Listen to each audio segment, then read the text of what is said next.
શિયાળો હોય કે પછી ચોમાસું હોય, ગરમ ગરમ ભજીયા બધાને ભાવતા જ હોય છે. ભજીયા ચા સાથે, સોસ સાથે કે પછી ચટણી સાથે પણ ખાઈ શકાય છે. સવારમાં ગરમ ગરમ ભજીયા ખાવાની ખૂબ જ મજા આવે છે. આ ભજીયા તમે રાતે પણ બનાવી શકો છો. કોઈ મહેમાન આવ્યા હોય ત્યારે પણ ભજીયા બનતા હોય છે.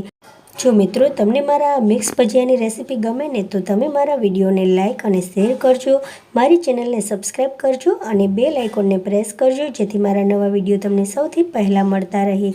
તો ચાલો રેસીપી શરૂ કરીએ. તો અહીંયા મેં 300 ગ્રામ જેટલો ચણાનો લોટ લીધો છે કે જે આજુબાજુના કરિયાણા સ્ટોરમાં ખૂબ જ સરળતાથી મળી રહે છે. તો આ ચણાનો લોટ છે તેમાં આપણે 1 ચમચી જેટલા અજમા નાખીશું. અજમાને પહેલેથી જ મેં મસળીને રાખ્યા હતા, તો મસળવાથી તેનો સ્વાદ વધી જશે. હવે આપણે તેમાં 1 ચમચી જેટલો તીખાનો પાવડર એટલે કે મરી પાવડર નાખીશું. સાથે તેમાં નાખીશું આપણે આખા ધાણા. તો આ આખા ધાણા નાખવાથી આપણા જે ભજીયા બનશે તે એકદમ એમાં વચ્ચે ક્રન્ચી જેવો ટેસ્ટ આવશે. હવે આપણે તેમાં સ્વાદ પ્રમાણે મીઠું નાખી દઈશું અને તેમાં નાખીશું આપણે અડધાથી ઓછી ચમચી એટલે કે ચોથા ભાગની ચમચી જેટલો કુકિંગ સોડા, ખાવાનો સોડા. હવે આ બધી વસ્તુઓને આપણે ચમચાની મદદથી મિક્સ કરી લઈશું.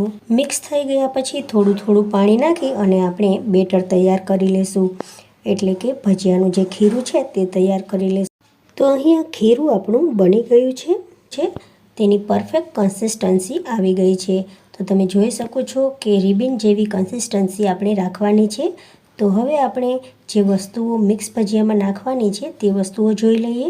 તો મેં તીખા મરચાંને ઝીણા સમારી લીધા છે, કોથમરી, ફુદીનો અને લીલું લસણ રાખ્યું છે. તમે લીલી ડુંગળી કે પછી એમ જ સૂકી ડુંગળીનો પણ ઉપયોગ કરી શકો છો જો તમારે ડુંગળી નાખવી હોય તો. અને આપણે અહીંયા સૂકેલી મેથીનો ઉપયોગ કરીશું, જેને પલાળી અને પછી આપણે આપણા ખીરામાં તેને નાખીશું. તો અહીંયા બધી વસ્તુઓ મેં ખીરામાં નાખી દીધી છે અને ખીરાને સરસ રીતે મેં મિક્સ કરી દીધું છે. હવે આપણે તેલ ગરમ થઈ ગયું છે, મીડિયમ તેલ ગરમ રાખવાનું છે. તેમાં આપણે એક પછી એક આ રીતે ભજીયા પાડી લઈશું. તો ભજીયા જેટલા સમય તેટલા આપણે તેલમાં નાખીશું. ગેસની ફ્લેમને આપણે જ્યારે ભજીયા નાખીએ ત્યારે ધીમી રાખવાની છે અને બધા ભજીયા નખાઈ જાય પછી આપણે ગેસની ફ્લેમ થોડીક વધારી દઈશું. હવે નીચેનો ભાગ થોડોક કડક થઈ જાય પછી આપણે આ રીતે થોડુંક તેલ ઉપર નાખીશું અને ભજીયાને ઉલટાવી નાખીશું. ઉપર નીચે બધી સાઈડ ભજીયા સરસ રીતે અંદરથી ચડી જવા જોઈએ, નહીં તો અંદરથી લોટ કાચો રહેશે તો ભજીયા ખાવાની મજા નહીં આવે. તો ભજીયા બધી સાઈડથી સરસ રીતે તળાઈ જાય, અંદર સુધી તળાઈ જાય તે માટે થોડી વારે આપણે ઝારાની મદદથી તેને ઉલટ પુલટ કરી અને ફેરવતા રહીશું. 3 થી 4 મિનિટમાં ભજીયા આપણા સરસ રીતે તળાઈ જશે.